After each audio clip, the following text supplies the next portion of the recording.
Ladies and gentlemen, welcome back.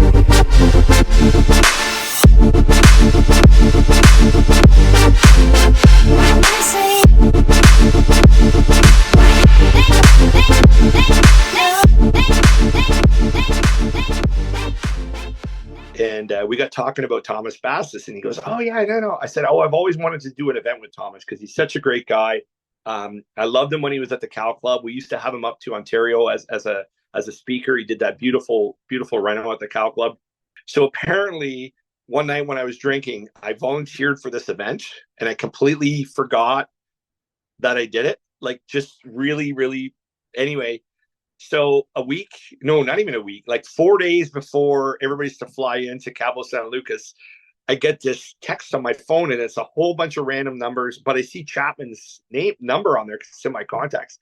It's like, hey, okay, you guys are going to fly in on Sunday. And then finally I pipe up, and a bunch of guys are chatting in a group chat. And finally it's me going, Thomas, did I volunteer for this or whatever? And he's like, haha, Mark, very funny. What is going on, everybody? Welcome back to another episode of Turf Today, presented by Toro. Count on it. My name is Adam Kershane, joined as always by Brian Laurent, and this episode is being recorded on the Superintendent Network. Episode number 75. Woo! Come a long way, everybody. Come a long way. We've got a lot of people to thank, our sponsors, everybody that's worked on the show, and of course, our listeners, our community, everybody that's made this show what it is, and by sharing it with everybody else that they know in the community and the industry, it continues to grow, and it continues to be something that is helping the industry thrive. Doing the show is a lot of fun. We really enjoy following everybody in the industry. We enjoy promoting everybody, promoting all the different companies and brands and products and stuff that goes on. It's so amazing. It's such an amazing community. We always talk about the camaraderie, the support, the relationships that are passed on, the relationships that are carried on. It's beautiful. We're right in the thick of things with you guys, and we really enjoy it. We want to let you know, coming up in 2025, this podcast is going to be here. It's going to be even better. We're adding a few different things, including our partnership with the Andersons, which is going to add the new component of an agronomist. And hopefully weekly, we'll be able to interact with you guys about different things going on the course, add a little bit more education and science to the show, because that's something we've never really had around here. So adding that component with the Andersons is something that's going to be really beneficial for everyone. So we're looking forward to that. And the announcement about Toro, we are going to be covering the 2025 Golf Championships at Torrey Pines, which is sponsored by Toro and the GCSAA. So that's going to be a lot of fun. Brian and I are going to be playing in that with all you guys. We'll be in a few different events, and mics on, cameras on. It's going to be a ton of fun. So if you're signed up for that, get ready. Come and see us. Come and say hi. Sometimes we do like to meet, mix and mingle, but we're also those kind of guys that just come and say hi. We love having a lot of fun out there, and I think it's going to be a great time. So all on the golf course is going to be great. And then heading to the trade show, we're also going to be joining Toro in and around their booth. They got a lot of interactive stuff going on. We're hoping we can get some microphones down there and get some content, get some people interviewed, which is going to be great. And we've also heard, and I'm not supposed to say too much, you didn't hear this from me, but you might get to meet a robot. Yeah. You know where I'm going with that.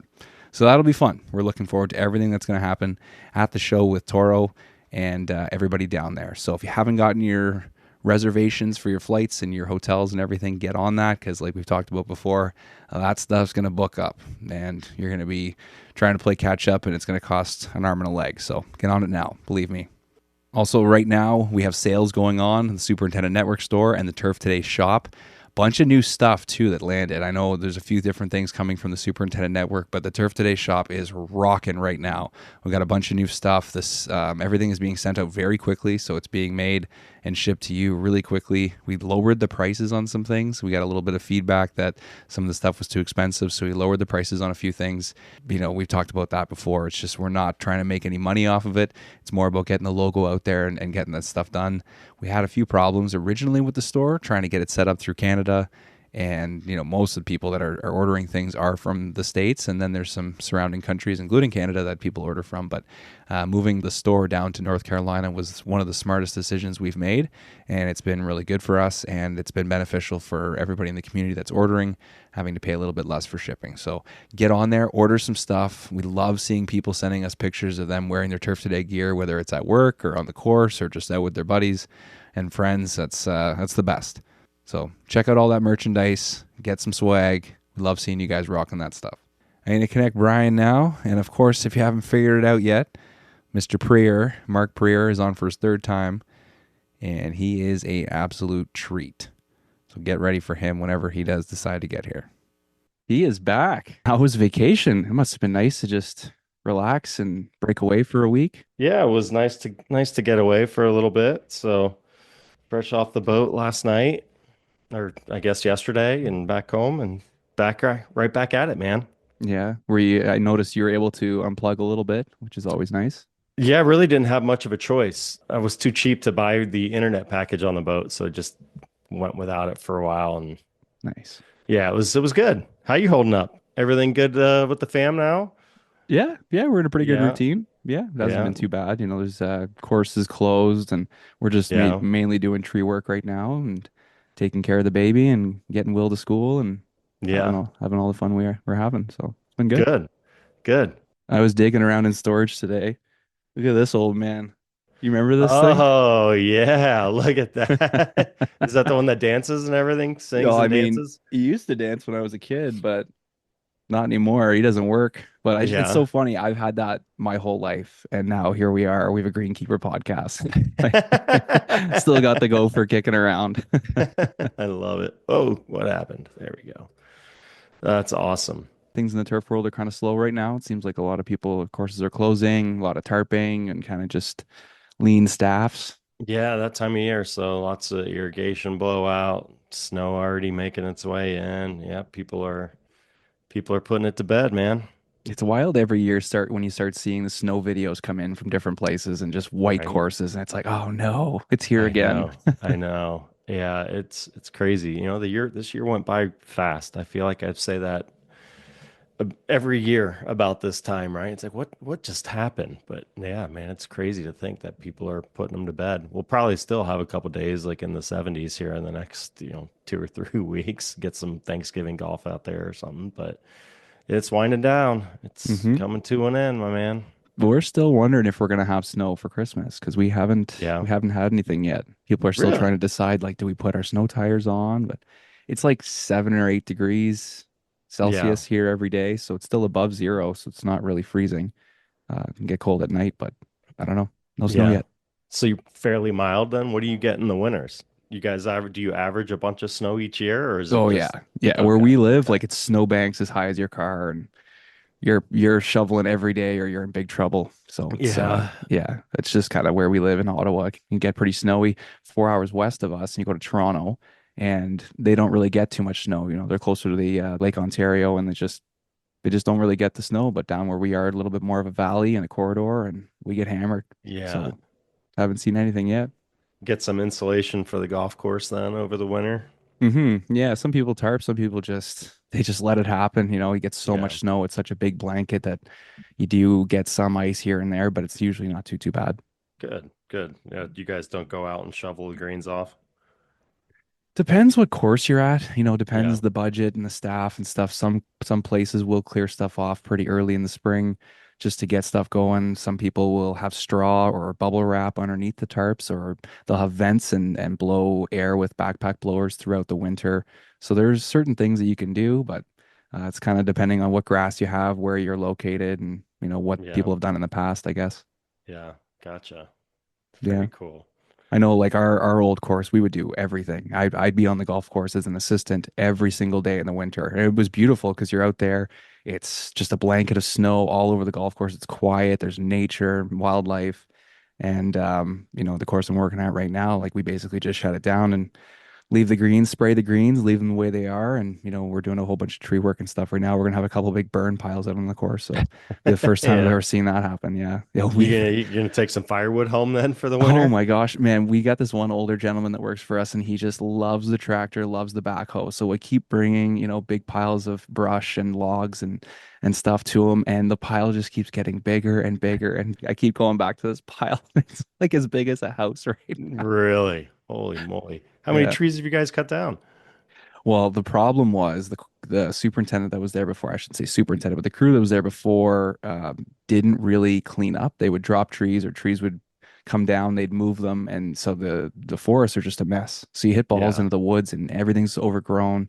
There's so much stuff on the ground. So finding a ball or playing a ball is pretty tough. So our plan this year is to try and clear out as much of the stuff as we can that's already down and then start cutting all the dead stuff. And so we're just going hole to hole and cleaning up as much as we can. And I think it's going to make a Nice. difference. It might take a few years, but as members come back or golfers come back, you start making turns on the course and you're like, holy shit, look at how open this is right now. Or like, oh, I can actually find a ball over here. Like one of our workers was like, is there's a creek over here? Yeah, it's still here. Now, do you guys have to file any paperwork or anything to get approval to go in and clear out some trees? Well, it's a private property. Like where our Okay. owner lives on the course. He's got like the Oh, 19th hole kind of thing on the wow. course. And so we take care of his property, his golf hole, and then the course. So yeah, well, if there's big trees that need to come down, or like right now we have like this line of probably 9 trees. They're all dead, all ash trees, and they're right beside a tee box.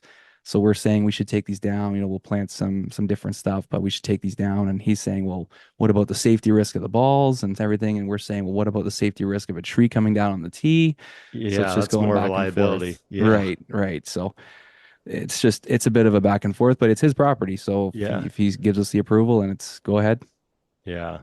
So I caught you said his golf hole. He's got his own like private golf hole. Yeah, so when the course was originally built, it was 18 holes. And 5 or 6 years after that, he decided to build a home up on the 18th tee box, which is up on the hill. It was a par four. You'd hit down onto the fairway, over water, and then up onto the green. It was a beautiful hole. And he decided he was going to kind of close that all off, build a house up there. He put a green up right beside his house, and then they made the fairway and the tee box kind of the same way it was, so he can hit shots onto the fairway. He can hit shots back up to where the green is. He can go and putt on the green. He's got a bunker up there. It's pretty incredible. And then down where the 18th green was by the clubhouse, they built a big wedding area. So it's this big circular wedding Oh, area up on the wow. hill, right where the 18th green would have been. So it's very nice.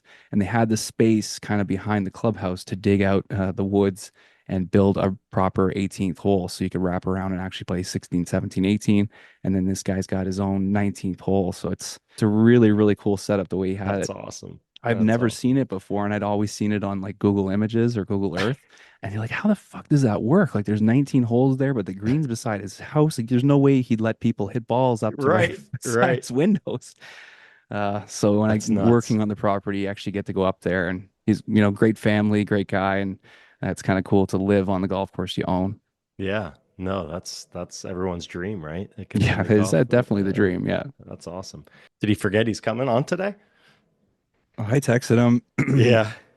and he said, I'm just setting up right now. And that was Oh, before okay. 10 o'clock. So maybe he's got the Zoom update. He's just sitting there. What the fuck? Yeah.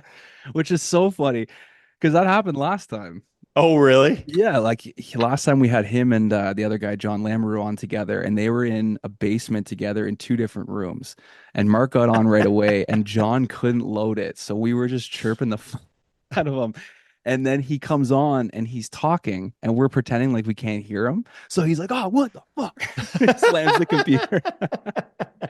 So we had a lot of fun with that one. But it's funny again how yeah. People don't use Zoom for a month and then all of a sudden there's a new update and then you got to update it for a few minutes, right? It's Yeah. classic. Yeah. No, I get it. I get it. That's hilarious. He's actually supposed to be coming to Ottawa next week, so we Yeah, might he's get to got a see him. project up there. Yeah, either here or somewhere in Quebec. Oh, cool. Guys are That's coming right. from Toronto. They stop in here. You guys won't have Thanksgiving next week, huh? We already had it. It was Yeah, back that's in right. September. Yeah, That's right. That's right. We did talk about that. we Canadian did. Yeah. Thanksgiving. Yeah. Yeah, we Because were always you like saying the U.S. Thanksgiving a little better with the food, right? absolutely. And the time of Yeah. year, it just feels better later in the year, closer to like the Christmas time. Yeah, get all your comfort food when I've it's also colder. heard though, it's kind of funny the way that it's done down there because you can kind of not see your whole family for a year and then you see them just November, December, Yeah, back to back, yeah. and then okay, see you in 10 months. Well, yeah, there's always excuses. 4th of July, you name it. I mean, there's all Fourth of July sorts is of a good stuff. one. Yeah. Easter, lots of people get Yeah, together for Easter. Easter. Yep. Yeah, Yeah. and Yeah. birthdays and whatnot. But yeah, We try Thanksgiving, to Christmas were always the big ones. Oh yeah. No, they're always the two biggest family get-togethers for sure. My family always does something in Indiana. For some reason I'm never able to go, but they always do something for Thanksgiving and Christmas. So it's nice to when I do have an opportunity to get over there, go see everyone. So not this year then? Not this year. This year was talking to the wife and just said I'm done. I'm just spent. Let's just Hmm. order Bob Evans or something and just stay home and binge watch some TV shows and do nothing. Yep, So good idea. I think we're gonna stay put. No And need then to deep fry a turkey in the backyard or anything like that. no, no. Have you ever tried that? Have you ever deep fried a turkey? One of the guys on my team one time did it. Yeah, he got Yeah. all excited and did it and And he didn't pulled it blow up his off. house. Didn't blow up his house. No, there was a small fire when he was kind of like ending it, but it wasn't too bad. Yeah. Yeah, It's delicious. There's yeah. no question, but Oh yeah. No, if you're there, if you're gonna do it, that's the way to do it. it's terrifying though. It's terrifying. Now the biggest question for this year is I think do we do Bob Evans or I think Golden Corral has one. And Golden Corral is probably one of my guilty pleasures for Is that sure. the big buffet? It is the big buffet. Yeah, Yes. they got a Yes. lot of stuff there. There's so much stuff and it's not horrendous. Yeah. By no means gourmet food, but No, it's not horrendous. It's not horrendous. that's a good spot. So yeah, yeah, I just saw they had some takeout Thanksgiving options, so I might have to dial that up next week. That's not a bad idea. Yeah, Especially if they put it all together and you get the box and get it delivered. Like, 100%. hey, Dude, I don't have to do dishes. yeah, Count me. that's huge. I'm in. I am in. Let's let's avoid dishes and avoid as much work as possible for just one day, please. Yeah, that'd be nice. Turf Today is brought to you by Toro. Maintaining a golf course demands the right equipment and finely tuned irrigation. Toro has the total solution for both. We're talking mowers, vehicles, sprayers, aerators, and more. They'll also have everything you need for a state-of-the-art irrigation system. No other brand has a more compatible lineup or a stronger network to support you. Find your local distributor at toro.com and see how Toro is always solving and always evolving. This guy just sent me a screenshot of his computer. It says, "You're 30% there. Please keep your computer on." What Oh, are we doing right now? oh boy. I mean, his third time as a guest. What on earth? He should know better. Should be prepared, eh? Clearly, he doesn't use his computer much at all, huh? So funny. The guy's in aggregates, but you'd think he'd Yeah. probably use his computer a little bit. Clearly, he doesn't have his Oh, computer. Oh, he's got two of them. look at this. Two of them. Whoa. There we go. Oh, so you got tired of the computer and just decided to go straight to the phone? Yeah, I don't know what's going on with my laptop. You know, I can run my laptop, but I can't run my laptop with the IT people doing things to my laptop. So anyway, whatever. So I'm just gonna burn it. I don't ever use it anyway. I work from my phone. Who works from their laptop nowadays? So Exactly. The That's a phones are good more point. expensive than the laptops, anyways. I know. Oh, exactly. I have to figure out how I want to set this up here. How's this? How's this, Set it guys? up How on do the I? cup of coffee there. I'm a tea guy, and I've got it going. Yes, right here. Hold on. Outstanding. Yes, very much so. Hold on. Oh, yeah. But heard you guys talking sports, so I. Hey, there you go. Nice. Yeah. Oh, I Little don't. hockey dad action. Yeah, Beautiful. one left in hockey. So. Yeah. What division are they playing? He's actually, you know what? He's we're right in Caledon, the Caledon Hawks. My two older boys are gone and done. They're playing beer league, which is a good Nice. situation. And then we're a double A center, but my kid's actually playing house league this year because he's concentrating on football until he completely destroyed his ankle a few weeks ago and had surgery. And he's now like the guy from the Argos, that break that he had in the surgery, it was the same injury that my Same kid. thing. Oof, Yeah, it's pretty gross. It's pretty gross. nasty. Yeah, but so Ouch. my wife's in sports medicine, and he injured himself on a Friday. He was in with the orthopedic surgeon at 7:30 on a Monday morning, and he was under the knife 2 days later. Wow. So ankle injury, and he's gonna stick with hockey. No, we had he can't skate, he can't even I walk. was I was gonna say, yeah, that's no Yeah, we bueno. for him this year. Yeah, so but he was playing house league and then playing all sorts of sports. We ski, obviously, we golf. So just trying to keep it real. So yeah. Yeah, you got to keep the ankle in shape for golf. It's kind of the most important Okay. thing, right? Yeah, for sure. What is that famous line off of what Bill Murray has? You just gotta slash him on the back of the tendon. He gets back in his backswing. He can't get back down there. Love that. That's so good. You So wouldn't good. be a podcast if we didn't have a Caddyshack reference, right? So That's No, right. of course not. That's the second one of the episode, actually, which is Yeah. wild. here we go. Yeah, Adam's got his nice gopher head cover back there. So yeah, it's good stuff. How you been, man? Yeah, Good. the three-time episode, man, setting the record. Happy to have you back on, brother. Thank you. It's like that, like Saturday Night Live when they have Steve Martin with the 5-time episode jacket that he put on Tina Fey. If I ever get 5, I'm getting a jacket. I want a Get the turf jacket. jacket. We already, I think, who was it that said we need to get you? Was it Cam that said Yeah, it we was need to get Cam, him a yeah. jacket for your third time? So you've already got people campaigning for you to get this jacket. Yeah, he said get him a nice smoking jacket. Yeah. Oh, okay. It was a beauty. Yeah, that's awesome. No, it's been good since, because we were at the PGA Championship together. Was sort Yeah. of ran into each other, and that was that was fun. It took a little bit of time to recover from that. The people in Kentucky, they like their bourbon, and so do I. So I was gonna say, how much did you indulge in the bourbon a little bit? yeah. Well, you were there at the beginning of the week, and you get settled in, and I'm really shy. I had a very difficult time meeting people and talking to people I've never I met. noticed that. Yeah. I did notice that. Yeah. So it was good. It's a journey, right? You get to Kentucky. Obviously Kentucky barbecue, the whole culture.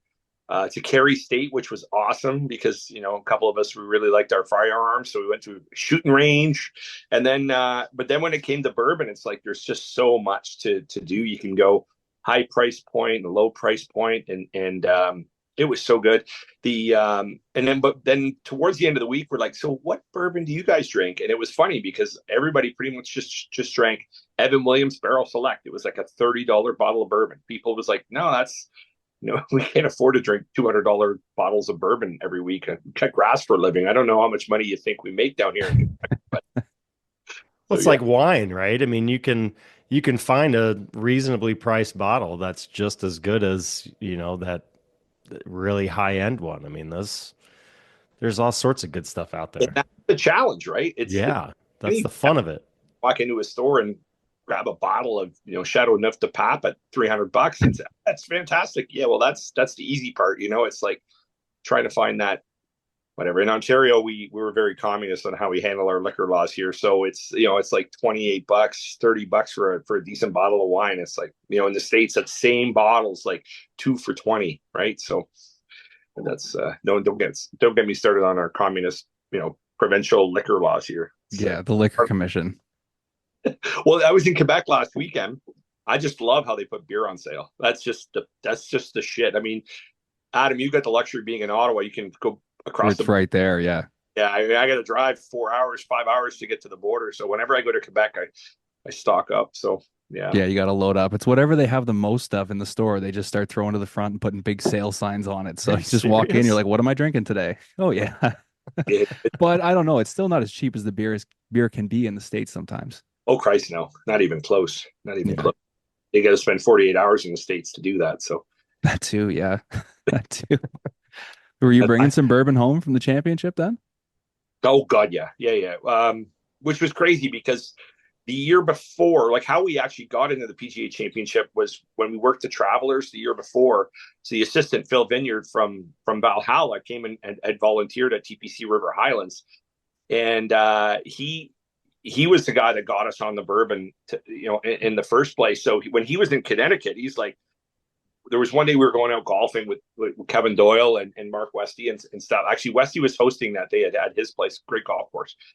And Phil, I barely knew him, but he's like, "Hey, I'm going bourbon shopping." I'm like, "Here, why don't you just take my truck?" And so I barely knew Phil, gave him the keys to my truck. Well, we were out golfing all day. He's a truck driving around Connecticut, trying to find Kentucky bourbon cheaper in Connecticut than he could in Kentucky. So he gets all this bourbon, but he's going to fly back. So he's probably got about 50 pounds of bourbon in the one bag. The bottles are clanking around. So anyway, so our first big experience with bourbon was in Connecticut the year before, and we had to kill a bottle of Blanton's to lighten up the load on his luggage. So when he flew back to Kentucky, it was good. So That's so funny. I want to know if all those bottles made it home in one piece. I think he probably had him wrapped up in his dirty underwear pretty good. Oh, that's good. Crazy. How do you have the time or energy to go out and play golf and go shoot guns and all that kind of stuff when you're volunteering for an event? Oh no, you're burning the candle at both ends. You're catching naps in the volunteer tent, and it's like no, it's deadly. Yeah. I mean, no, I'm not going to Kentucky to sleep. Screw that. There's too much. Louisville, they were so friendly. I loved it. Like, and that was again getting back to the year before at the Travelers with Phil. He's like, as we got towards the end of the week, Phil's like, you guys know I'm hosting a championship, right? Yeah, I think the whole world knows that Valhalla and PGA. He goes, how would you guys like to come and volunteer? I'm like, you're damn right. So, but we knew we'd be going in that whole, like, the 7 days. I think we got 30 hours of sleep. Like, it was. Oh boy. Just make sure you're doing the gun shooting when you're sober and not tired. So you want to get that out of the way early in the week. I was gonna say that's a Monday deal, right? It was Monday. It was Monday. Yeah, I'd go back to Kentucky in a second. It was so good. Everybody there was so friendly. Yeah, it was the hospitality. People you've never met before. They're like, "Hey, come to my house and shoot my guns over there, or come drink my booze, or sleep on my couch." And it was so. I mean, it's been like that in other states as well, but Kentucky was. The red carpet was rolled out for sure. How good were those gifts that John was giving out to the sponsors and whatnot, right? The baseball bats and the custom bottle of Blanton's or whatever. No, the Elijah Craig. That was Elijah Craig. Yeah, I mean, just the whole vibe, like how I guess we're going to segue into the PGA and the whole volunteer experience. Like, so so I went with Dawson Rimmel, who's the assistant at the club at North Halton. So we used to work together, and then we both got invited. So we wanted to enjoy the drive down together. And we're about half an hour out, and we've picked up 3 or 4 cases of Molson Canadian at the duty free. And when we show up to Valhalla, we want to be our gracious Canadians, and we got beer going on. And we get about half an hour out, we just realized we're like, wait a second, we know Phil, but we don't know John Ballard. Like, what if we show up with the beer and he looks at us and he's a teetotaler? Not that there's any of those in Kentucky, but like, and it's like, how's this going to, so a little bit of nervousness, sort of, and some apprehension, like, what's this whole volunteer experience going to be? Because you don't know, because it starts at the top, right? So Phil texts back, he goes, not a problem. So we roll into the maintenance facility at Valhalla. We come out with the beer, and like John, his assistants, Phil came out. They gave us a hand loading the beer into the one beer fridge into the lunchroom, and they're like, "Oh, the Canadians are here! This is great!" And literally, that set the tone for the whole week. And just the way that John handled everything there. Yeah, you're right. Like with the Louisville baseball bats that. So Adam, just to back it up, so every major sponsor that really helped out with the volunteer experience there, they got, like, because the Louisville bats are made there. The Louisville Slugger, right? Louisville Sluggers. Yep. Baseball bats that are emblazoned with the Valhalla logo and the PGA Championship logo. He gifted one to every sponsor, and then Elijah Craig was also made there. It's the bourbon capital of the world, and they had these bottles with the PGA Championship logo emblazoned on the top, like the cork, and it was just awesomely jaw dropping. First class all the way. Yeah, you know what, Adam? It was he treated everybody. The person taking out, actually, he was the guy taking out the garbage, but the people sweeping the floor to like to the guys running the PGA Championship, to other treated everybody the same. It was so cool. Yeah, it was awesome. It was awesome. We had he almost memorized everybody's name by Tuesday. He had 120 volunteers there. He knew their first names, and he was just such a great cheerleader. And so again, back to what Brian was saying, you get pretty tired, but by the end of the week, his mantra was, we wanted you to be exhausted yet tired yet fulfilled at the same time, and he managed to do both. So it was really, really well done. Yeah, loved it. So you look at someone like him and you're like, this is how a manager should be, not just with turf, but it's just how you run everything. He had guys. So I think he's the fourth superintendent there. There was a gentleman, and then it was Roger Meyer, who's now at the PGA of America at PGA Frisco. He's there. And then it was him. So I think he's the third super there. He had those guys there all week, not even cutting grass, nothing, just emotional support. They knew where the bodies were buried. They knew where the valves were. Because when it couldn't fail. If John got hit by a bus on Monday, he had so many people underneath him that could manage and understand the concept of the whole championship, that it would have went off like a Swiss watch. It was incredible. Yeah. A-Plus Rewards are back. The Andersons A-Plus Rewards program offers turf managers the best opportunity to save on our newest and most popular products this fall. Earn rewards on purchases of Contec DG, Voltec SG, Castaway DG, Carbon Coat, and more. Don't miss this opportunity. The average reward for last year's program, more than $250. For a complete list of qualifying products, visit andersonspro.com. Offer available to U.S. customers only. And were you responsible for the whole Scotty Scheffler incident? Was that you? Oh my God. Yeah, that was that Friday morning? Wednesday. It was Wednesday morning. What? That happened on a Wednesday? God, that week. It was Wednesday morning because it was the only morning of the week I didn't go. But it was one of the competitive rounds, so it had to have been at least Thursday then. Yeah. We're mowing fairways on the back nine, and you get out at 0 dark 30.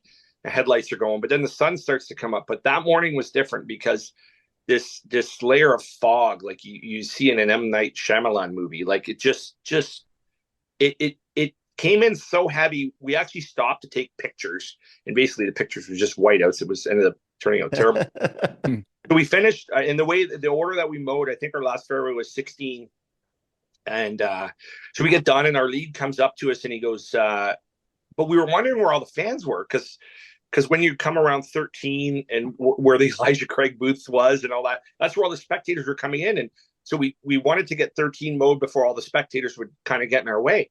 And they weren't coming in, and it was just really weird. And then when we finished up on 16, the guy goes, Shelbyville Road is closed. I'm like, well, that's not good. That's the spectator gates. That's the VIP. That's everybody. Like, the whole road can't be closed. No, the whole road is closed. And the information sort of it trickled out in a very odd way for the people that were volunteering. So then it was like, oh, someone got hit, and then someone got hit and died, and then someone was a volunteer, and it was the volunteer that had worked at security gated maintenance, the guy that we were bringing food. You remember that, Brian? Oh yeah, I remember that. Come on. Oh yeah, and when it started to trickle out, and they're like, okay, we'll head back to maintenance, and then we could leave from the road that we were in, but we wanted to stay. And then, so, we went back, washed up, had some breakfast, and they're like, well, might as well go out and do some fairway divots. And we go back. Before we go back out, somebody says, oh, Scotty Scheffler's been arrested. So everybody thought it was Scotty Scheffler that actually ran the guy over for that brief moment in time. It was like, no, this can't be possible.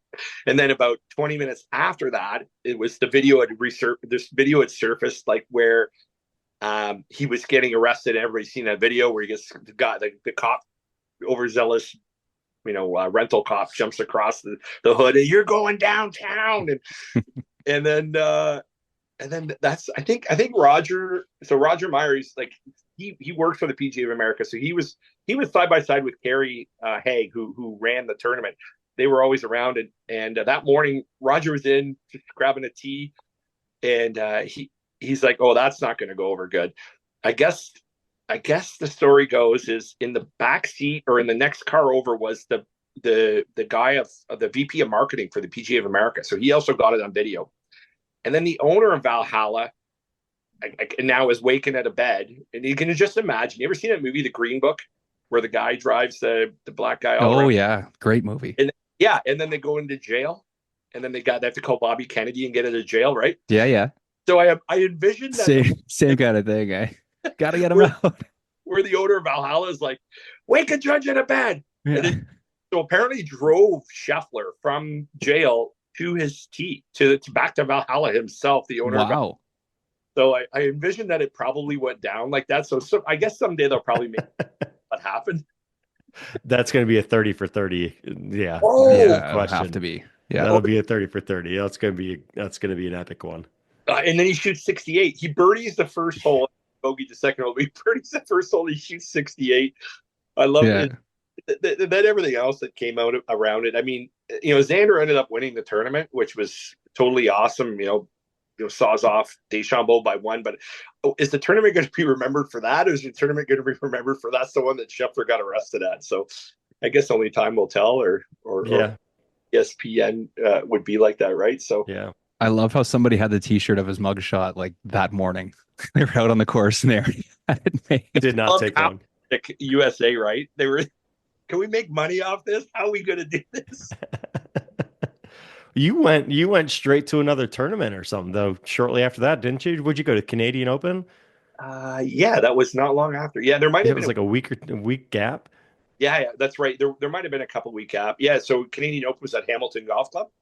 So also a customer, great venue they've hosted before. Then that one was a bit painful. Okay, are we editing here? Are we still recording? Because if I get into this, we're always recording. Always we use recording. It for blackmail as we need. So Kevin Doyle he's the Northeast rep for the GCSAA, so he was volunteering with me. So he's actually the guy that if you're looking to volunteer up in the Northeast region, you're a member of your local GCSAA chapter, or in our instance, OGSA up here. He's a great resource if you really want to expand your career. So I'm going to give that plug to Kevin. He's super awesome. But he's a great guy. Oh yeah, he's so good. He's so good. He's doing Ryder Cup next year with Ken Tilt from the club at North Halton. So he's the superintendent there. He's going to be an OGSA board member next year, from what I believe too. But he's going to get to do a Ryder Cup at Bethpage. Like, that's so cool. Yeah. So Doyle and I we already volunteered to work Hamilton together, and that was fun. That was a good time, and always an exciting finish there. So that was a good tournament. So straight from one to the next. Yeah. So then you look forward now. You fast forward to 2025 volunteer season. I'm going to do the Canadian Open obviously at TPC Toronto. Like I live in Caledon. It's a half-hour drive from my house. The company I work for, James Dick Construction. We supplied all the material for the North Course reno. We're corporate members there. There's a lot of synergies between TPC Toronto and James Dick Construction, so I can't not miss that. But then the following week is the U.S. Open at Oakmont, which is just a 6-hour drive away. So we recently started distributing for Covia, so Lakeshore Sand, so that very high-end bunker sand. So we distribute them now. So at Oakmont, Covia's products are all over the place as well. So they've requested that I go down, not to volunteer, but to go down. But then the week right after that is the Travelers Championship, which I haven't done in a couple of years. And it's like my favorite tournament to volunteer. So there's no way I'm going to do back to back PGA Tour events. My liver would be the size of Delaware by the time. So I'll do Canadian Open. I'll zip down to Oakmont, and I'm going to have to. Well, hopefully Jason Canad is not listening to this podcast. Sorry, Jason. I'm not going to be able to make it to the Travelers next year, but yeah. Well, it's an elevated event, and it's the biggest event in all of Connecticut. So it's so great to go work it, and they do such a nice job there. It kills me to say no, but it's like, Brian, you have that luxury yet curse at the same time. It's like, where do you draw the line on all these events to go to, right? You said say to yourself, you're married, kids, sports, and it's like, it's fun to hop around on tour, but yeah, it's great until you're on event number 8 and you can barely remember your name. It's tiring.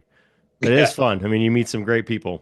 Yeah, I mean, it's and I like to go to the Masters too, right? So well, being a GCS, I like to go.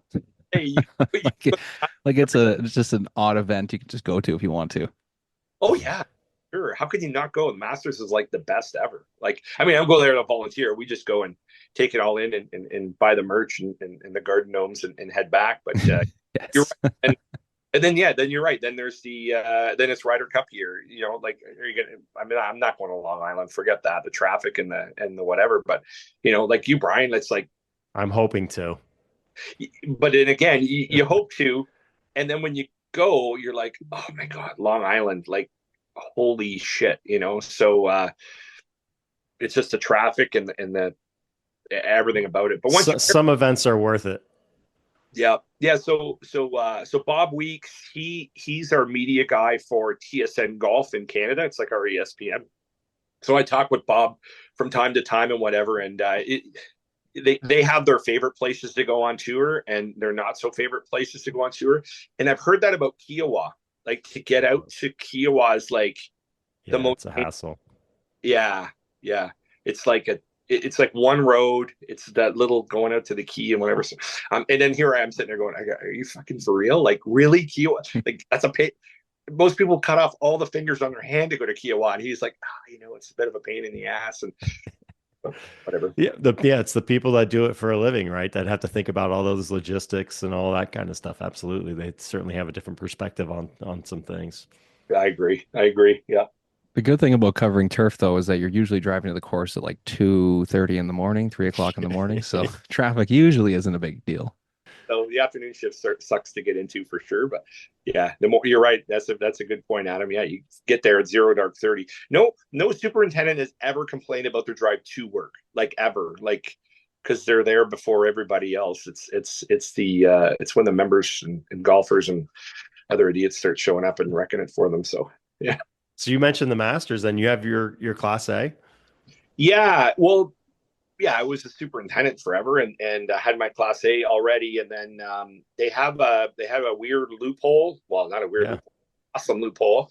You know, as long as you have your points, you pay your membership dues and do those sorts of service points and etc. You keep your Class A. So and all those rights and privileges. So I mean, like you want to go to any tour event and different. The GCSAA has agreements with certain, Augusta runs their own event, so they have an agreement with Augusta. So only I can get in. If you try and sell your ticket, they will know, and you will be banned for life. There's that little disclaimer, like 25 or 28 people have been banned for. Like, who the hell would want to sell their ticket anyway? Yeah, it's not worth it. Yeah, and then it was the PGA Championship when it was at Oak Hill, like nearby, so in Rochester. There was a little clause in there saying that you can go and bring your wife or something. So you can I couldn't bring my wife to a tour event. She would want to sit in the bar all day and she doesn't care to watch golf. Do people watch? That doesn't sound so bad. I mean, well, she's a professional people watcher. She could definitely. And but then the U.S. Open is awesome. USGA, so the GCSAA agreements with the USGA is great because they promote the game of golf with kids. So U.S. Open was last at Oakmont in 2016 when DJ won. Yeah, and we went in. So I took them on practice rounds because they were pretty young. And we went on practice rounds, got autographs out the ass. Stayed on the Thursday. Unfortunately, there was a weather delay, and we just packed up and went home. And it was awesome. Like USGA, it's like they want kids. They want to grow the game of golf. I mean, everybody wants to grow the game of golf, but yeah. So GCSAA has these different agreements with different events and stuff like that. But yeah, I think it's a good setup. Worth the membership for sure, not just on that, but in many other things. So yeah, it's definitely a nice benefit. Yeah, for sure. Yeah. You were talking about Long Island there a little bit. Did you have a run-in with a caddy out there? Oh, yeah. Well, we went. When was that? Okay, so remember when the GCSAA, we had that big Can-Am event at Baltusrol, like when Mark Coons was there. So it was like a bunch of CGSA versus GCSAA, and anyway, so when the event was done, just a friend of mine and I, we organized a bunch of golf out on Long Island. So it was the drive was painful, but once you get all the way out to the Hamptons, there's a couple of like really lesser known, like really crappy golf courses like Shinnecock and the National Golf Links of America, Sabonic, Maidstone, Atlantic. There are all these places that no one's ever heard of. Yeah, bro. Secondary sites. Yeah, I get it. And if you've never been, which we hadn't at the time, we had a couple of connections. Like John Jennings was at Shinnecock, and then the guy that at the time, Garrett Boddington, was at Sabonic. He was our goalie at the Golf Course Hockey Challenge. We'll put a pin in that one for a second. Mm-hmm. So they were gracious hosts out there. So when you're out Long Island, it's all caddy, like you're on foot. But those courses are literally right beside each other. There's like a fence separating Sabonic to Links. Links, I think, is the 10th and 11th hole border the third hole at Shinnecock, and then Shinnecock is linked to Southampton. It's gross. It's just so gross. So anyway, so we just golfed as much as we could till our hands bled. So this caddy. So you're got all these caddies. So we're at Shinnecock. We were the only people playing that day. They were it was like September. They were hosting the US Open the following year, and we're setting it all up. So they saved a caddy for us. The caddy shows up and he's like, "Hey, I could either like loop on foot, or you guys throw your clubs in the cart. I'll drive the cart." And we're like, "Yeah," because we just wanted to walk Shinnecock. It was like, I just didn't want to carry my bag. I'm too fat and lazy for that, right? So that caddy, he was awesome, and we had a great day with him. And then the next day, I think we were playing National Golf Links, and we get out there with the caddy, and oh my God, this guy, he was awesome because he had no clue that we were golf superintendents, and he just starts bashing the soup at Links. He's just like, "Oh, this guy, he waters too much," and he knew enough of the vernacular to sound dangerous, but he had no clue. He'd never grown a blade of grass in his life at all. Like a guy, like, come on, just put the fries in the bag kind of thing with this guy, right? So. I swear to God, eh? But he's sitting there the whole round, and the guy that's with me, we're looking at, is this guy for real? Like, but think about it, like this guy is looping for other members, and he just would get in the ear of these members. Like, you got to think that's just cancerous for this guy, right? But he was just the biggest asshole. So when you're done your round, you have to pay them. It's usually about, like, if they're double looping, it's like 100 or 125 or whatever. And depending on how well of a round you shot would reflect your tip. We gave this guy no tip, like literally no tip. He was just such a douchebag. Oh, man. Yeah. But when we were at Baltusrol, we were playing with Jamie Devaney, the superintendent of the South Course. And so we had like the best caddies. We had these guys, this one guy, he was like, they rate them. He was like a class A or the high. We had the best caddy, obviously, because we're playing with the super. But he had this like Jamaican accent, and he could read putts like clearly why he was probably rated to class A. But he had this sick Jamaican accent, and he kept saying, "Let's make some memories." But he had a Jamaican accent. So he goes, "Let's make some memories." I was like, make some memories. So, you're 3-4 beers deep now at this point. We hadn't made the connection. And he's like, "Why are we trying to make memories? Like, is there like a strip joint around Baltusrol Golf Club that we don't know?" It's like, anyway, so finally Davey, obviously, he must like understand Jamaican better than us Canadians. And he's like, "No, he's talking about making memories." "Oh, we've made lots of those. I want to go back to making memories. I want to do that." Oh my God, yeah. So Long Island's fun. You get out there and it's all caddy. You're all on foot. It's fairly flat land, and so that was a lot of fun for sure. Yeah. Did you make him carry your bag of beers too? Is that why he was so mean to you guys, or what? Yeah. No, the Jamaican was good. It was the guy over at Links. Well, no, that's what I'm saying. Yeah. Oh yeah. He no, we didn't have any beers there. It was Okay. At Links. We just wanted to play some golf, and it was like a 4-club wind, and you're just surviving. It was one of those days. There was a storm just happening over the Atlantic, and there's no place to hide from the weather at those places. The wind just whips through. So it was more of you ever play those rounds of golf where it's just a matter of survival than just trying to get through. Yeah, and you're not walking off when you're playing National Golf Links, right? I mean, No, that's not an option. You're playing no matter what. Yeah, exactly. Unless there's thunder and lightning, and even then, maybe switch to a graphite shafted club a little bit more. Storm, but yeah, for sure, yeah. You wanted to go back to the hockey tournament there quickly? Well, I was just about to say, how you looking there, Adam? How's Team Ottawa looking? I think we still have the same core. We may lose a couple guys on the outside, but defending champs coming back with a pretty strong squad, I'm sure. Yeah, I'm headed there next week. I'm going to stay at Lemmer's place on Thursday, watch some U.S. Thanksgiving football and pick up the trophy and stuff. He's out though. Apparently he's on the IR. He's got a hip surgery. Hang on. He's got the trophy at his house. Yeah. Oh yeah, and it's just like tournament. Come on. All right, so for those of us not in the know, what tell us what we're talking about here. All right, Adam, you back it up. You do this here. So they have every year in Niagara Falls, we play the Superintendent's Hockey Challenge, and Mark's a big. I guess you're a big supporter, or also you also convene the tournament too, right? So Yeah, or one of the organizers. Yeah, one of the yep. organizers. Do you play ever?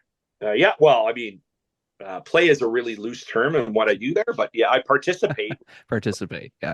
Yeah, So I've but been going for years and always played as a player. Played for Club Link, then I played for the Ottawa team that we started here, and most recently they put me in nets, and we won the B division, and then last year we ended up winning the A division. So it's been a lot of fun. We got a good team from Ottawa. All the teams seem to get better and more exciting. You know, it's competitive on the ice, but at the same time, it's such a great group to party with and be around for a couple days. We all stay in the same hotel too, so it's Oh kind of boy. wild. But yeah, last year, so we win the trophy, and like Johnny's drinking out of it in the dressing room, and now he's got it at his house. It's probably on his mantle. that's right. No. He carries around in his truck when he sells his equipment. Yes. He goes, look what we did. Oh, that's fantastic. Yeah, well, we want to defend it this year, but we also want to see that tournament grow and become more competitive. So let's get some more teams, whether you're from the States or from Canada, or fuck, let's even get a European team come overseas or something like that. That'd be fun. When is it? This year it got moved back up to its usual spot in January, so I think it's the 26th, 27th. So I never look in January and February, like trade show season. I never look at the calendar per se. I look at where we are in the NFL playoff schedule. So last year the tournament was the day after Super Bowl. So like the team on Detroit, Michigan, they come up a day early. So we watched the Super Bowl at the hotel. We had the shot ski going. Remember, we had the big. Oh yeah, that was a great night. All these shots in, and we do shooters and stuff. And then, then we start the tournament the day after we heavily drink watching the Super Bowl. Of course.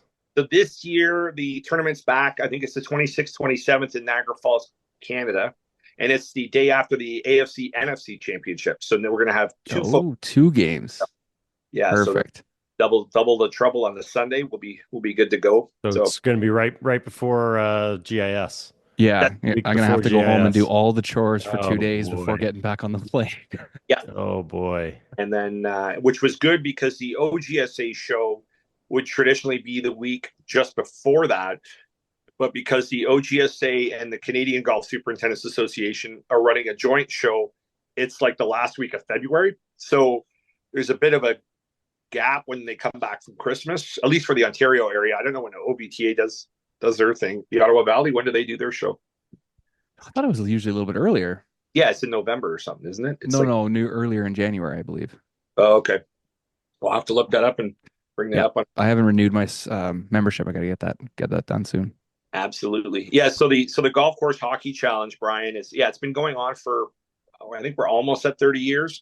And it started out with John Taylor and Scott Dodson. So two good, longstanding superintendent friends. So John Taylor was on the Canadian side, like born and raised in and around the Niagara Falls area. And Scott Dodson, he was at the Park Club in Buffalo forever. So those two guys, it was just meant to be a cross-border hockey challenge. Started out as 4 teams a long, long time ago in the 90s. And then it's just been growing. I mean, hockey and golf go like peanut butter and jam. Like so many people that play hockey play golf and vice versa. So it was very natural. So the tournament sort of grew and grew and grew into this, into what you see. I mean, COVID kicked the shit out of everything, including the hockey tournament. So we're resurrecting it, but it's funny now. So yeah, I'm on the organizing committee with 4 other guys. So we got 5 guys trying to do the job of what 2 guys did forever. And we still look up to John and Dodson, like about, how great of a job that they've done. And we're just trying to, fill those shoes. So last year we have we don't want to call it a seniors division, but here I'm calling it that. And then we have a B division, and then there's an A division. So traditionally the last place in the A division gets relegated down to the B, and the winner of the B gets relegated up to the A. So to Adam's point, yeah, Ottawa was in the B, and then they won the B 2 years ago, went up to the A, then won the A, which is very, very, very difficult to do. There's a lot of good hockey at the A level. There's a lot of fun and recreation at the B level. And then there's what we call the survival level at the seniors level. We're just 4 games over 2 days. So it's a lot of fun. And so Lamoureux's got the trophy at his house right now somewhere, and I got to pick. Wild. So how many? I mean, how many guys are kind of like Adam? I mean, you got a former professional hockey player coming in. You have a bunch of those in the Yeah, lineup. Over the years, there's guys have been, that have played some junior. Some guys have had maybe had a cup of coffee in the NHL. There's been some of those guys. A lot. I mean, everybody in Canada plays hockey, for God's sakes, right? So, Yeah. like some level, it's just more like age and injuries that tend to catch up with just about anybody. But yeah, no, it's quite competitive. Like last year in the finals, it was you guys in Michigan, was it not? Us in Michigan, or it was Toronto. Might have been Or- Toronto, but yeah, I think we beat them 2-1. Bobby scored right at the end of the game. It was close. Yeah, it was right at the end of the game. Yes. And then the team from Detroit is competitive every year. And you know what? There's a lot of you tend to keep the same core of people, and they want to return, and some other guys that plug in and out. So the Golf Course Hockey Challenge is on X. If you want to give us a follow, I think it's just called Golf Course Hockey Challenge. But yeah, to that point, Adam, if you're just an individual and in this hockey tournament sounds interesting to you, because it super is, but you're not on a team, just DM that X account. I actually run it, so you'd be DMing me, and we'll get you on a team. Because last year, I think we had two guys that wanted to come in from Alaska, and they No just way. oh, you got to think their golf course closed about 3 months ago. I don't know. So Yeah. they'll be ready to go. But how cool would that be? Unbelievable. Yeah. Yeah, TurfNet ran a team for years, and it was just a bunch of randos from all over. There were guys coming in from Colorado, California, Arizona, but guys that maybe were ex-Canadians that were just down there and are like, hey, I want to come up and play. We're still trying to get a team from the Philadelphia area to come up. That'd be good. Yeah. It was. Well, that's how the schedule kind of got jerked around last year. They were in until they weren't, and then we had to kind of fill in with another team of randos. But if you're just an individual looking to come up to the Niagara Falls, Canada region at the end of January before GIS and participate in a great hockey tournament, it's so fun. Well, you've been there, Adam. I don't have to tell you how great it is. It's like, have a look at the X account. Got some videos posted on there. They're mostly PG rated, so there's some other stuff that may or may not happen that's responsible for that happens. But yeah, it's a lot of fun. Yeah, so we're running it again. It's those are great things that are away from the game of golf that you could you sit down, and maybe guys you went to school with that you run into there that you probably haven't seen in 10 or 15 or 20 years, right? There are a lot of Penn Staters, Michigan Staters that are just, hey, oh my God, remember we worked together, and you run into those guys, and it's such a social event for sure. It's great for the camaraderie, Brian. Maybe not the best part off the ice, the best part about that tournament, I will say, is the 2-hour all you can drink in the bar. Oh boy. Everybody packs into this little tiny Irish pub, and I forget who sponsors the 2 hours, but it's just drink whatever you want. Then they bring in all the servers. Gets out of hand. Yeah. Okay, so it's not like the hotel's like standard happy hour free drinks. No, it's an event. They shut this place down for 2 hours. Like you can stay longer, but it's free drinks for 2 hours, and you can get into trouble. That's usually we do that and then go to the casino after that. Yeah, oh boy, that sounds like trouble. It is for sure. Yeah, I think it's Mobilicab that does the event. Yeah, I think you're right. Yeah. Club contributor for this area, Bob Posabon, he always steps up to the plate, and that definitely is the highlight. It's the after the first day, you've played your 2 games, you're done, you've checked in your hotel, and the hotel itself is very unique because it's more like a motel where all the hotel room doors face out at this large balcony that overlooks like a pool, patio, drinking area, but it's all completely covered like a dome. So it's actually like if it were any other hotel, I don't think it would be as fun at the hotel as it is the way that it is. Yeah. So that setup's perfect. It makes us feel like we're 12 again at a hockey tournament that we can drink at. Yeah. Everybody's airing their equipment out over the balcony thing, and it's yeah. Oh God, that's gotta smell terrible. Everybody's drinking, and there's a security guard walking around going, okay, we can't drink out here. Come on, we can't drink. And everybody's just like, yeah, okay. There's the 2 families that are staying in the hotel for that week. Oh, Yeah, there's so many things about the tournament that don't get put on there that are so fun. That's definitely one of them. You come in, you chat with the guys, or or you chat about what happened at the game, and you're always blaming the referees for bad calls. It's like you're Patrick Mahomes on the ice, just worrying about that. And yeah, it's just everybody's out having a great time. They got some tunes going, and that poor underpaid security guard, like that. God, that poor guy. Yeah. And then everybody leaves their gear out to air out overnight and stuff, and then the newbies are like, "Oh no, I'm worried about my stuff getting stolen." What?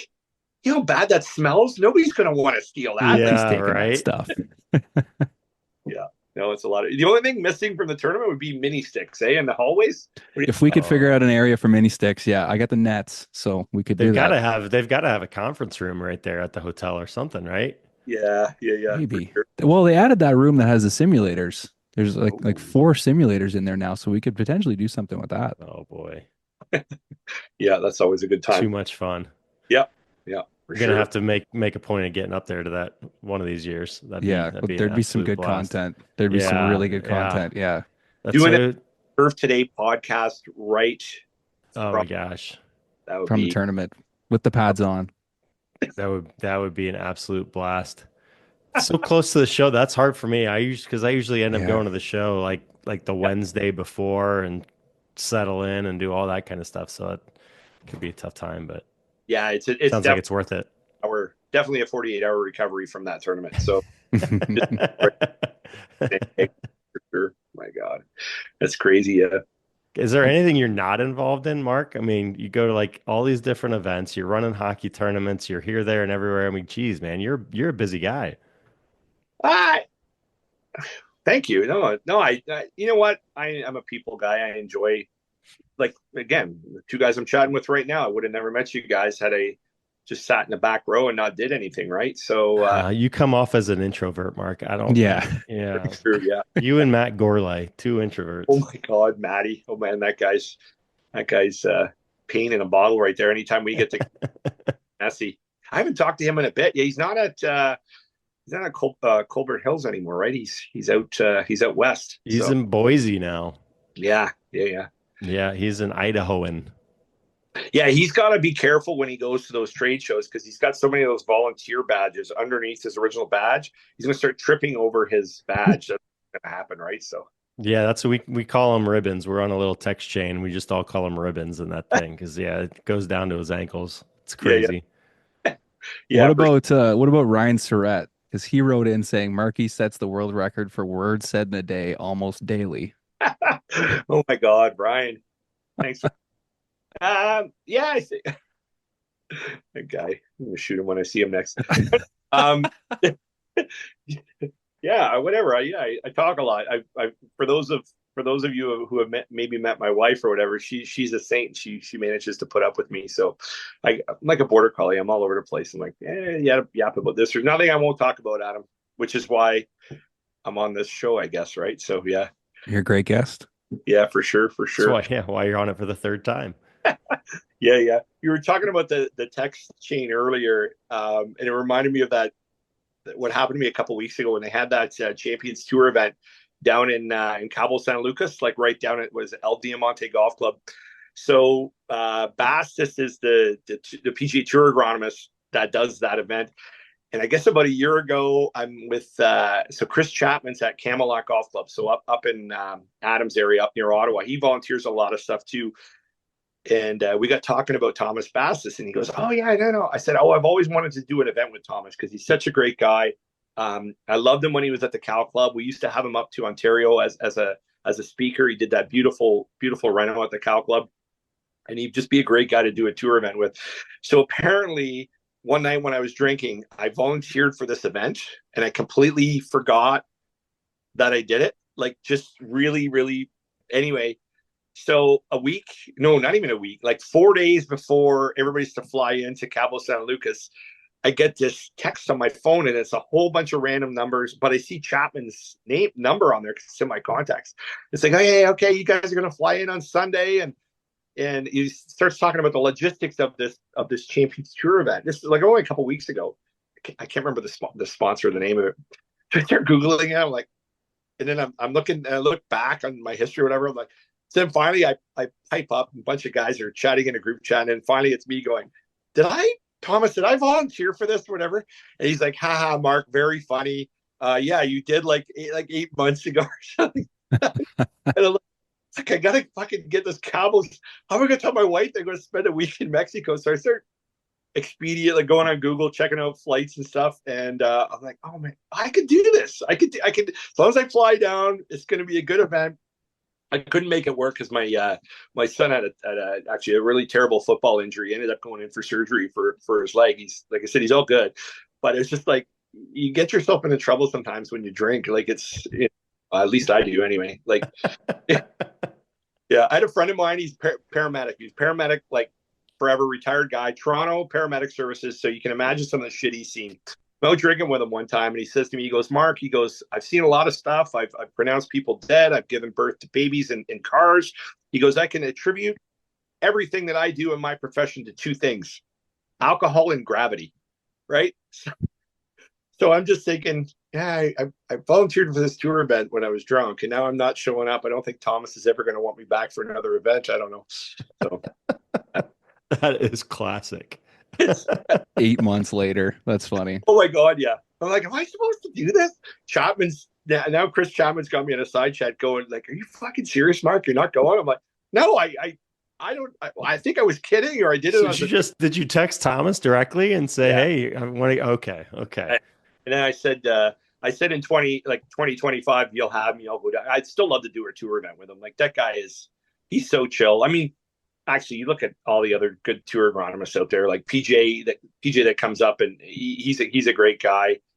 Even Kerry Haig with PGA of America, like he's super chill at those things. So, but Thomas is a good guy. He's a good friend. So I'd love to go and volunteer with him and have some fun. And who doesn't want to go to Cabo San Lucas, Mexico either, right? Like that's a good thing there. So yeah. This time of year in Cabo, thank you. Oh yeah. That'd be outstanding. So you went out and played Cow Club with him then when he was out there? Yeah, that's right. Yeah. So he came up to speak at our show. So he had just finished his reno at Cow Club. I can't even remember when that would have been now. So Kyle Phillips was the architect, did it up. The bunkering is amazing. And then, and it's crazy because the Cow Club, like where it is, it's like you got the Olympic Club, San Francisco, TPC Harding Park. And it's sort of like the redheaded stepchild of around Lake Merced area, Lake Merced Golf Club, another one. And then Thomas does this beautiful reno at the Cow Club. And people start to take notice, like even some guys up in the Toronto area, they're like, I don't know what Thomas is doing down there, but it's some pretty crazy shit. And I mean, it's not revolutionary now because a lot of people, followed up into what he did. So anyway, so we had the opportunity. He came up and spoke at our conference. Of course, is Mark's opportunity to try and mooch golf off of him when he came up because I was the commentator, as classic Mark does. And so we go down to San Francisco, and it's the week before the GIS that was in San Diego that year. So it was very easy just to piggyback one off to the other. Unbeknownst to us, I don't know how I didn't know this, but it was Super Bowl. Well, I knew it was Super Bowl week. It always is. GIS was always on Super Bowl week, but it was but Super Bowl was in San Mateo, like basically in San Francisco, just a little bit south of it, where the 49ers play. And we didn't have a hotel room. Like we had not, and of course, everything on the entire Eastern Seaboard has been booked for months.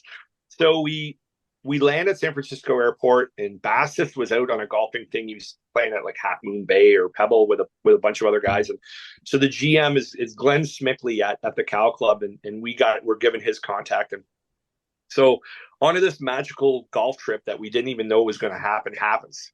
So we arrive at the Cow Club. Glenn's there.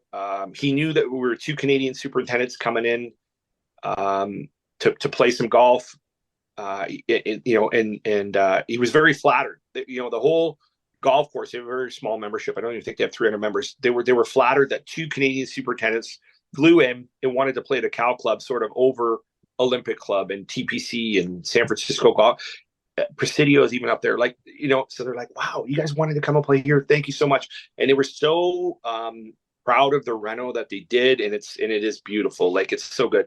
So so the past president of the golf club insists to play golf with us because there's no unaccompanied guests at a lot of these private clubs. But it's Super Bowl week, so we go out to the tee. We're about to tee off with this past president, and there's a couple of us. There's four of us, and in the group in front of us is Trent Dilfer from the Baltimore Ravens, who famously beat the New York Giants in the 2000 Super Bowl, and Chris Berman from ESPN. Literally are in the group in front of us, and we play the whole round, and it's packed that day because it's Super Bowl week, and we saw these two guys on every single tee. And at some point, I'm like, I gotta get Chris Berman to say, "Come on, man! Come on, man! I've got to get him to say that, right?" And so yeah, it was a great time. Thomas was a great guest. So we finished the round. Thomas is back from his golf trip, and we go into the men's locker room, and the Cow Club is more like a big frat party. Legendary. Yeah. Oh, yeah, for sure. So we're in the men's locker room, and Thomas comes in and meets us, and Glenn comes in, and I don't know why, but everybody at the Cow Club that was a male, that was a friend, was called a fucker. So like, hey, how you fuckers doing? Hey, how'd you fuckers play today? And we're like, because I'm so polite and I never swear in the turf industry, it was a little bit strange for me to hear this, right? So anyway, it was awesome. Anyway, so we go in, and then Trent Dilfer comes over to us at this big, huge table of 8. They're all drinking. He goes, "Hey, you guys want to come and sit with us?" I'm like, "You're goddamn right. I want to come." Yeah, absolutely. Right? And then he goes, "Hey, I'm Trent Dilfer." And my buddy shakes his hand. He looks at me. He goes, "Hey, I'm Trent Dilfer." I'm like, "Yeah, I know who you are." And I felt so dumb for saying it like that. I'm just like, how do you not know who Trent Dilfer is? But, yeah, gracious. So we play there, and then they put us up in the clubhouse, and they have these beautiful rooms on top, but they're brand new. Like you can smell the paint drying. And Glenn's like, "I hope these accommodations are okay." And so you've been to the Cow Club, Brian? Yeah. One of my best friends is a member there, and yeah, I know those guys really well. And so there's a copy of the book called The Match in every room. And for those of you who like to read anything else than Where's Waldo, it's a fantastic golf book that I don't want to give it away, but it's basically the follow-up to The Greatest Game Ever Played, that movie. It's the same author, and there was a match that took place at Cyprus, but it's centered around the Cow Club, which is why the book's in there. It was really, really cool to be in these rooms of the history that took place. Like Ken Venturi was a golf pro there, and when it's so good.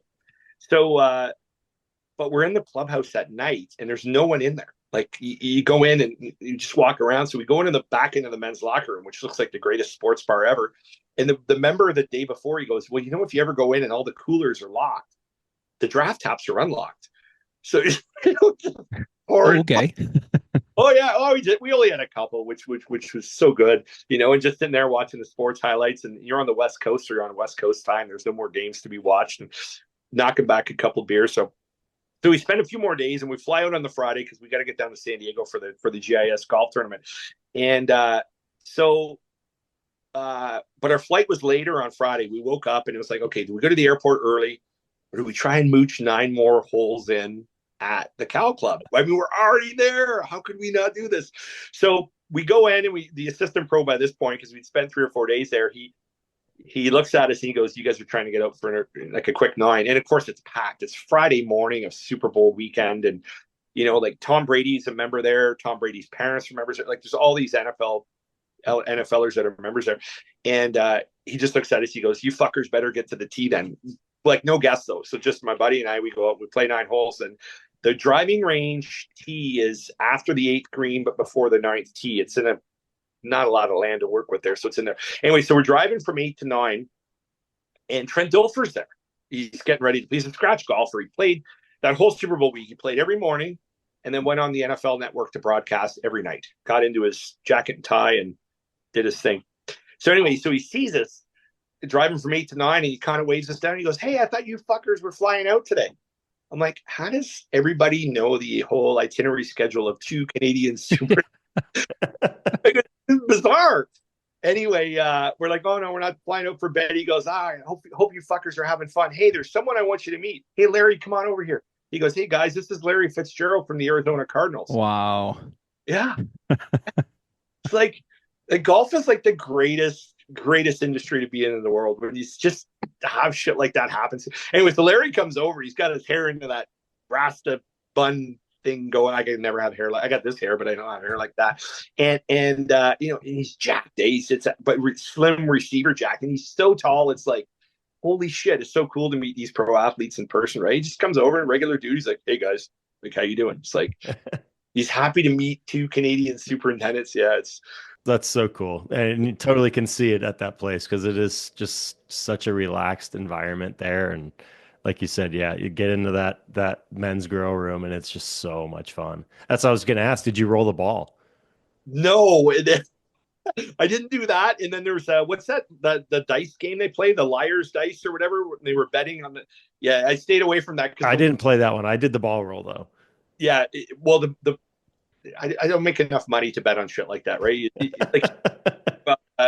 Anyways, yeah. So for our viewers, you explain the ball, and then I'll briefly explain the dice. How's that? So the ball roll, they have a semicircle bar, right? It stretches, semicircle one wall to the other, and you sit at one side of the bar and you roll a golf ball around the edge of the bar, and it's whoever can get it closest to the wall without hitting the wall is the day's winner or whatever. I think we were just jacking around with it. I don't think we had money on the line, but they're like, oh, you got to come try this and all that. But yeah, I know they can get some serious cash on the line for that game. Yeah, one of the few things they didn't bet on. Yeah, because they had this dice game was like these liar's dice, and you rolled the dice, but you had this like cup that you put like, so when the dice rolled, the cup covered what the dice were. And you bet like a poker hand on in each. So the two members we golfed with on the first day, the one guy was a heavy better. Like he would have bet on the direction of the wind if we could. He went over to the other table, and it was actually Trent Dilfer. He's like, don't go over there if you want to keep all the money in your wallet. And of course, with the Canadian U.S. money exchange rate, we weren't willing to part with any more of our dollars if we didn't have to.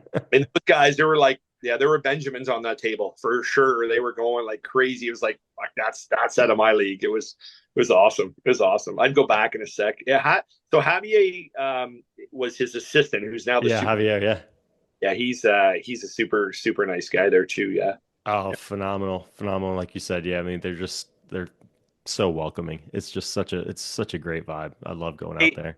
Did they ever get their shop built at that place? Yeah, it's unreal, man.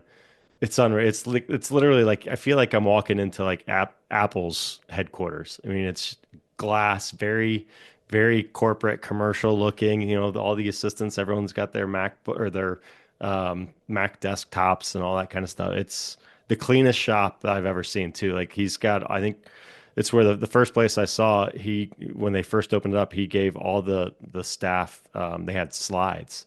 So they don't wear their boots, their work shoes into the actual meeting spaces or their common areas. They all take their boots off in the locker room. They put their slides on so they don't track in all the mud and all that kind of stuff throughout the shop. It's pretty nuts. That's next level stuff, dude. It's nuts.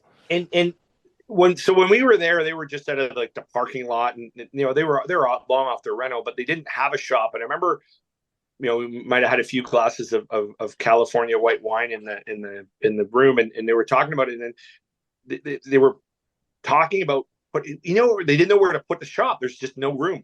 They were talking about sticking it in the side of the hill, like near the second hole or something like that. Like, is that really where they put it? Did they? Yeah. Really? Yeah, they put it to the right of number 2. They put it over there. It's a double 2-story maintenance facility. I think the offices and everything are top floor, and then the bottom is a lot of equipment storage. It might actually have 2 buildings over there. I can't remember. It's been a couple years since I've been out there, but yeah, it's nice. Holy. So when we were there, I'm trying to bring this conversation full circle here. So when we were there drinking heavily in the bar, the cocktail napkin came out, and the idea was we need to put the shop here in the side of the hill. So you mean to tell me that alcohol is good for some planning then? From 100%. It's usually when the best ideas happen, right? Yeah. No, that's incredible. It'd be great. Unless the idea is to volunteer down in Mexico, you know, that's got to pick and choose. That would be the opposite of that. Yeah. So that's cool that they finished that. Yeah, that'd be definitely something to see. Yeah, like Mississauga Golf Club here in Toronto, it's kind of like wouldn't say it's in the side of a hill, but it's in a big grade, and you got to come down to it whenever, and it's quite functional where it is. That's pretty cool, because you couldn't swing a cat on that property. There was nothing like that, or get rid of the range and put the maintenance facility there, which they were never going to do. But yeah. No, it's too much of a big golf club. They're not getting rid of that range. Yeah, exactly.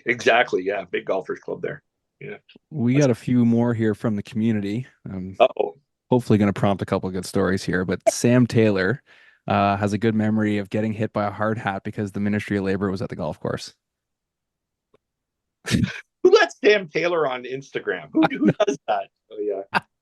Well, all the Taylor boys, right? The Carter's the oldest one. So, anyways, so Sam Taylor, yeah, he was a student that had worked for me when I was a superintendent back at Trafalgar, like a while ago. And so there's three brothers: Carter Taylor, Max Taylor, and Sam. They're all football players. Like, and actually, the two. Carter was always the shittiest one, the oldest one, but the other two went on to play collegiate. So Max played for McMaster, and I think Sam is at St. FX, which Cool. is for all our U.S. listeners. Sam's a receiver there, beat cancer, actually. He got cancer at a very young age, beat it, and he's back playing football. Little shit's trying to call me out on Instagram, though. I got to So, yeah, probably be a good a Turf Today poll, but like you get these disgruntled employees. There was just this one employee. She came to me like right after August long weekend, and she pulls the yeah, you know what, my parents bought me a vacation for the last 2 weeks of the summer, and I'm gonna basically, next Friday is going to be my last day. I'm like, wait a second. So you're going to work like 4 more days? So basically I fired her on the spot. I didn't fire her on the spot. I told her that was her last day, like that minute. So miraculously, the Ministry of Labor shows up the next day. And they're talking about bump caps and like only things that like a disgruntled person would know. So, but they're just, I don't know why. It depends on the inspector you get. But this person was just a complete asshole, this inspector. And it's like, where are your hard hats? And where are your hard hat policy? And where's the sign off that they've received their instructions on how to wear hard hats or whatever? So I lost my shit. Yeah. So I think I don't know if I clocked Sam he had a bump cap on. I think I threw a bump cap and hit him in the head, or I don't know, maybe I'm not sure. It went something along those lines, but I just went bonkers. And I'm just like, it's stupid. Because, I don't know how it is on the U.S. side of things, but up in Canada, health and safety training, it's not so much that you get the health and safety training, is that you make sure that your staff have signed off on the health and safety training to cover your ass. You know what I mean? It's like, interested in covering their ass. So anyway, yeah, so I may or may not have done that to Sam. I'm not sure. Hopefully he's not lawyered up, so we're good. Hopefully he's over it at this point. Yeah, for sure. Or he's just weight training and trying to get back at you one day, just getting in shape. Oh no, they're all big kids. There's no way I'd mess with any of them. Yeah, for sure. Another good one. You mentioned Trafalgar there. Carter Taylor, he also jumped in. He goes, ask him about the horrors he saw working the weekend of the Trafalgar staff bendy. Oh my God. Well, no. See, there's just it's called a staff bendy. Yeah. So I mean, there's your official staff golf tournaments that are sanctioned by the club, and then there's the ones that get planned by assistant superintendents. I'm not going to name who the assistant superintendent was at the time, but he may be employed as the superintendent now at the club at North Halton, but I'm not going to name who it is. No, so. Don't tell anybody. That to him, not to Ken Tilt. I'd never do. Oh, wait. So anyway, so this unnamed person decides he wants to plan a bit of a bendy at the shop, and we had a great crew it was a good 3 or 4 years. It was like solid. Like I got to do nothing. It was great because really a good superintendent, if you've done everything right, you could be as lazy as you want and everything still gets done. That's really the epitome of being a good turf manager. So they decided they're going to do this unofficial staff bendy, and the way that it was shaping up, I didn't want any part of it. I'm like, I can't be here for this. Like, I'm going to get sued or whatever. So but a bunch of them ended up sleeping at the shop.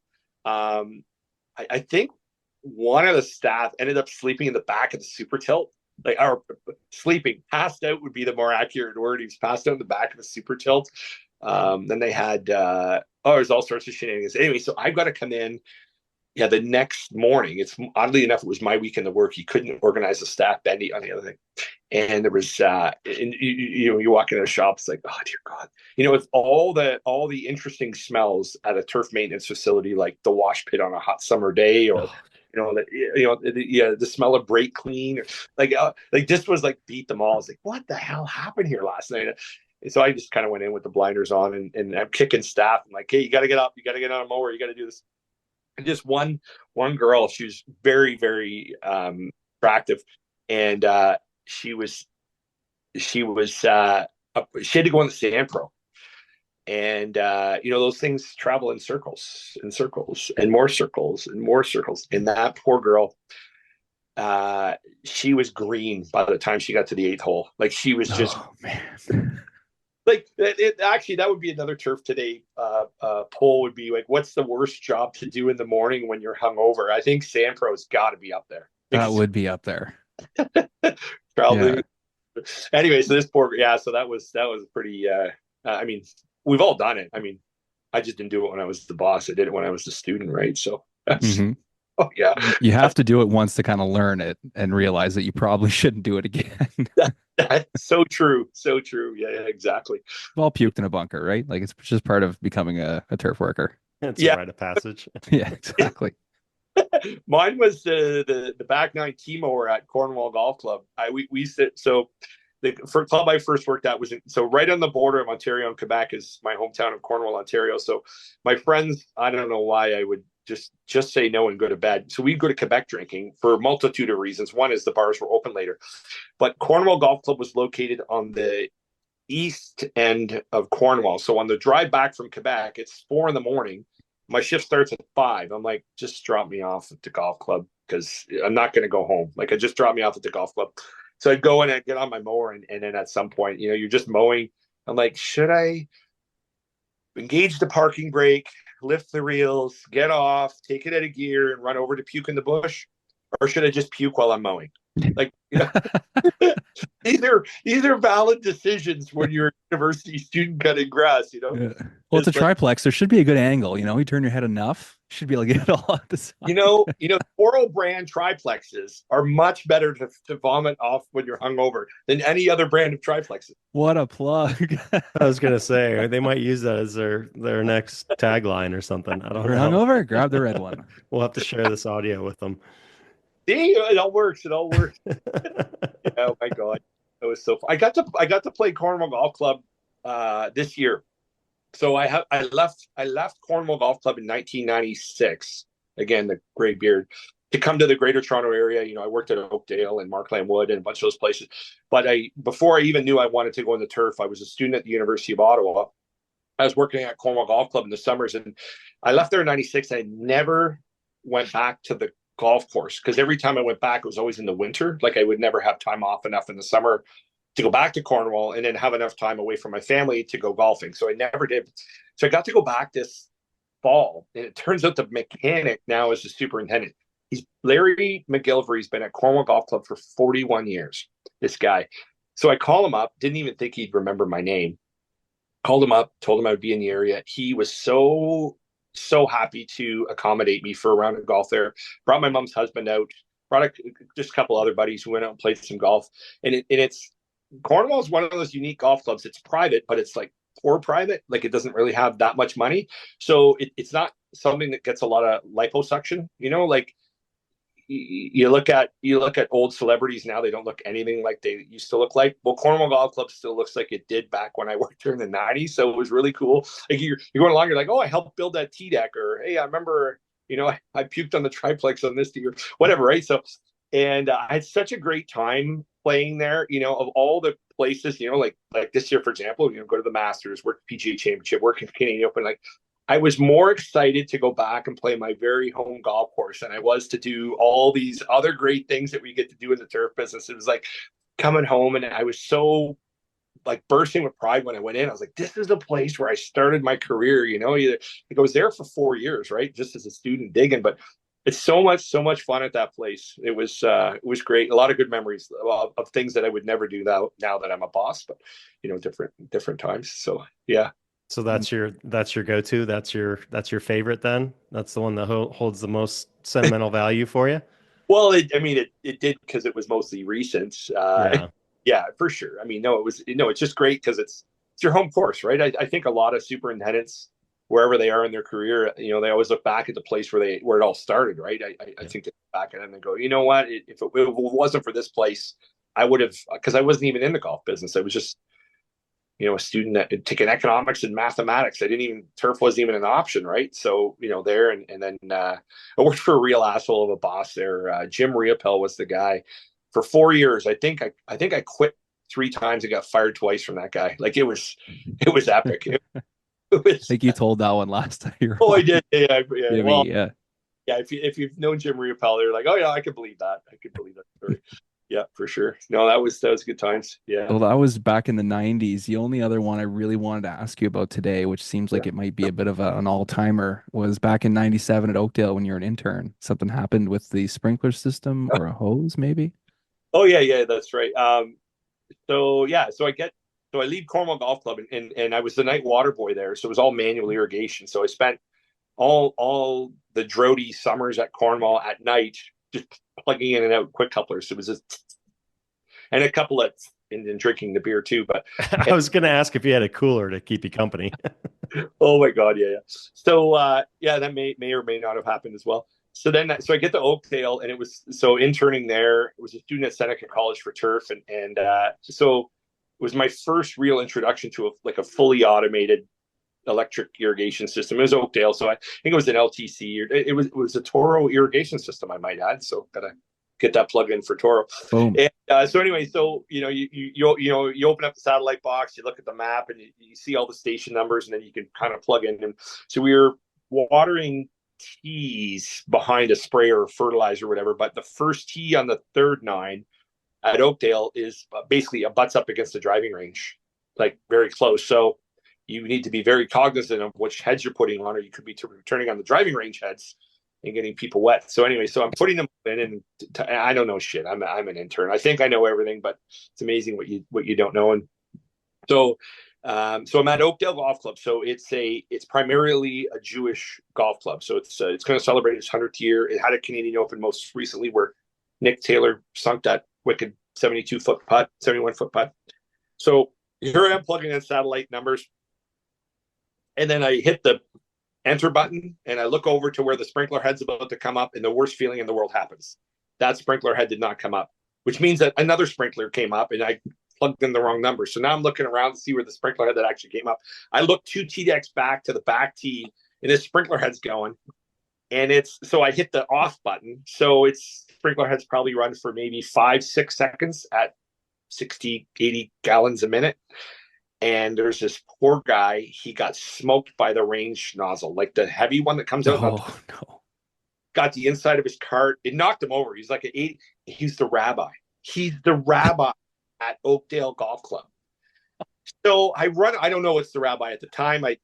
I'm from Cornwall. We're whitewashed. We have a lot of French people. I'm French. We don't have. It's just how it was. So I'm running over, and I'm like, oh my God, I'm so sorry. Everything's soaked in his cart. His towel's wet. All his clubs are wet. His shirt's drippy. He's knocked over. Like I injured this poor guy. He's like, to me. So I would have been in the 90s. I would have been like 20-some years old. To me, the guy looked like he was 105. And all these people are running over from the driving range to this first tee, and all going, and they're all looking at me like, you soaked the rabbi. You soaked the rabbi. I'm so sorry. What's a rabbi? Like, I was like, felt so bad, and so much damage got caused. And so, oh my God, it was, yeah. I mean, there are a lot of good intern memories at Oakdale too. We had a lot of fun, and I learned a lot there. But it's just like, so then, after that, you're like trigger happy with the satellite boxes. You never, like, before you hit, you're like, okay, yeah. Yeah, it was crazy. I mean, now it's all done from your phone, but what was the rabbi's response? I want to know what happened when he got up. Did he get up?